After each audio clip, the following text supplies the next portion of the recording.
Grabe, 4-0 yung laban kagabi ng Team Liquid versus Rora. Hindi ko inaasahan na hindi pa i-scorein ng Team Liquid yung Rora. Kasi may bitaw rin naman si Demon Kite guys. Talagang napakalakas lang ng Team Liquid PH. At balita ko nga, ang sabi-sabi, nagpalaglag lang raw yung Team Liquid sa lower bracket para makarami sila ng game. Biruin nyo yung guys, sa sobrang lakas nyo, nagpatalo kayo ng ilang beses para mapunta kayo sa lower bracket para lang marami pa kayong makalaban. Kasi guys, kung tinuloy-tuloy nila yung pagkapanalo nila, sila na lang yung mag-aantay sa Grand Finals at hindi na sila maglalaro o lalaban sa ibang team dahil sila na yung pinakamalakas. Pero kaysa ganun yung gawin nila, ang ginawa ng Team Liquid guys, nagpatalo sila at nagpalaglag sila sa lower bracket guys para makarami ng laban at bumalik ulit sa tuktok. At akala ko nga guys, nung nagsisilyon si Yue, mananalo na sila kasi sobrang sakit ng sisilyon pagdating sa late game. Pero ang galing ng ginawa ni JP guys, sinone niya si Yue para hindi makasama sa clash at wala silang damage dealer.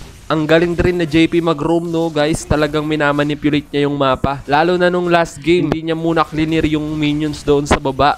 Kasi alam niyang mabilis lang yun i-clear ng Sicilian. At nung naagaw ng Team Rora yung Lord, diretso na sila nagtipi doon sa baba at tinapos nila yung game. At naging resulta ng 4-0 na laban. Sobrang lakas ng TLPH guys, napaka-solid. Deserve nilang manalo sa champion.